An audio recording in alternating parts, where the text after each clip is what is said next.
Queridos hermanos, conforme Jesús y sus discípulos se van acercando a Jerusalén, se va acentuando el antagonismo y el enfrentamiento entre las autoridades religiosas judías y Jesús y su mensaje. Jesús es consciente de todo esto, por eso le anuncia a sus discípulos. Del Evangelio según San Marcos. Estaban subiendo por el camino hacia Jerusalén, y Jesús iba delante de ellos. Ellos estaban sorprendidos, y los que lo seguían tenían miedo. Él tomó aparte otra vez a los 12, y empezó a decirles lo que le iba a suceder. Mirad, estamos subiendo a Jerusalén, y el Hijo del Hombre va a ser entregado a los sumos sacerdotes y a los escribas. Lo condenarán a muerte y lo entregarán a los gentiles. Se burlarán de él, le escupirán, lo azotarán y lo matarán. Y a los 3 días resucitará. El tercer anuncio de la pasión y resurrección del Señor, como hemos podido comprobar, es mucho más detallado y extenso que los anteriores. Jesús, cuando afronta ese camino hacia Jerusalén y va camino a vivir su propia Pascua en Jerusalén, lo hace consciente de lo que va a realizar. Y lo hace con una libertad impresionante. En el Evangelio de Juan él dice: nadie me quita la vida, yo la entrego libremente. Sigue fiel hacia Jerusalén, porque en esta fidelidad al Padre y a la humanidad hay todo un signo precioso de amor hacia todos. Él dirá: nadie tiene amor más grande que el que da la vida por los amigos. Por el contrario, sus discípulos terminan sin entender. Van caminando con él desde hace tanto tiempo y han comprendido tan poco, a pesar de que Jesús les había abierto el entendimiento y les ha querido dar a conocer en todo momento lo que significa seguir a Jesucristo el Señor, lo que está dentro de la dinámica del reino y lo que lo contradice. Llama enormemente la atención que ellos todavía se estén moviendo en dinámica de poder, en lucha de poder, en ver quién era el que en el reino de Dios iba a ser más poderoso y más importante. Se le acercaron los hijos de Zebedeo, Santiago y Juan, y le dijeron: Maestro, queremos que nos hagas lo que te vamos a pedir. Les preguntó: ¿qué queréis que haga por vosotros? Contestaron: concédenos sentarnos en tu gloria, uno a tu derecha y otro a tu izquierda. Jesús replicó: no sabéis lo que pedís. ¿Podéis beber el cáliz que yo he de beber? ¿O de bautizaros con el bautismo con que yo me voy a bautizar? Contestaron: podemos. Jesús les dijo: el cáliz que yo voy a beber lo beberéis, y seréis bautizados con el bautismo con que yo me voy a bautizar. Pero el sentarse a mi derecha o a mi izquierda no me toca a mí concederlo, sino que es para quienes está reservado. Los otros 10, al oír aquello, se indignaron contra Santiago y Juan. Jesús, llamándolos, les dijo: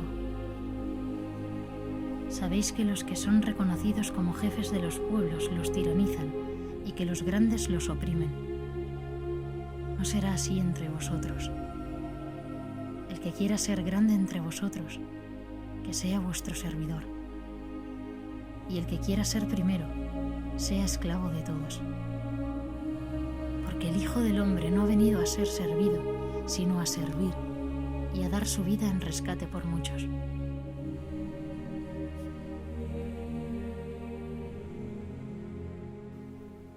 No sabemos si Santiago y Juan, cuando le hacen esta petición a Jesús, estaban pensando en ser los primeros en el reino de los cielos o los primeros aquí, en ese reino terrenal en el que ellos todavía estaban pensando que llevaría a Israel a ser el centro y el dominante de toda la tierra. Lo cierto es que si era así, en ninguna de las dos opciones estaban cerca del reino de Dios.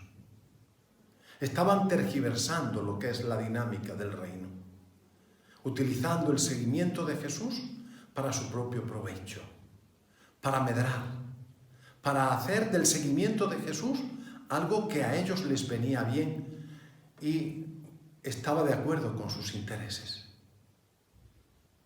No es así la dinámica del reino.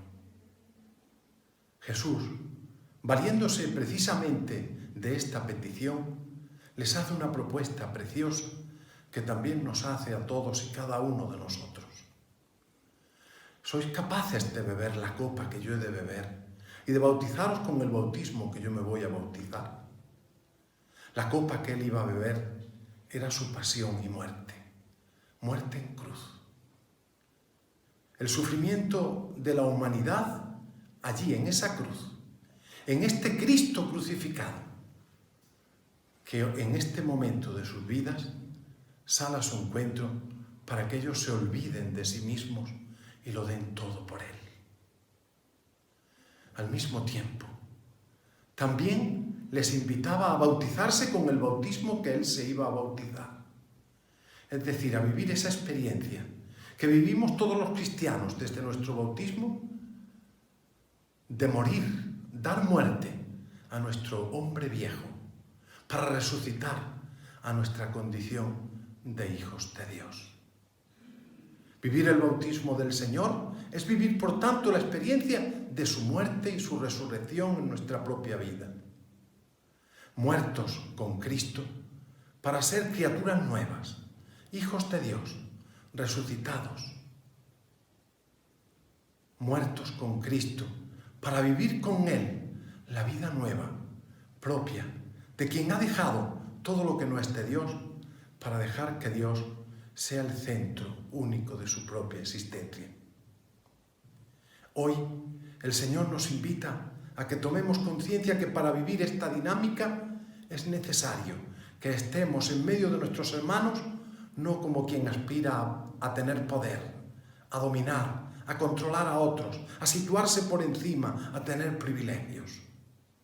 El Señor nos está invitando a ser los últimos y los servidores de todos, a ser como Él, que vino no para ser servido, sino para servir y dar la vida en rescate de muchos.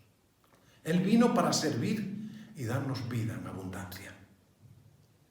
Que tu vida, que la mía, que la vida de cada uno de los cristianos sea precisamente esto: un servicio generoso, una entrega desinteresada, un caer como el grano de trigo en tierra, morir y así dar mucho fruto. Que el Señor os bendiga.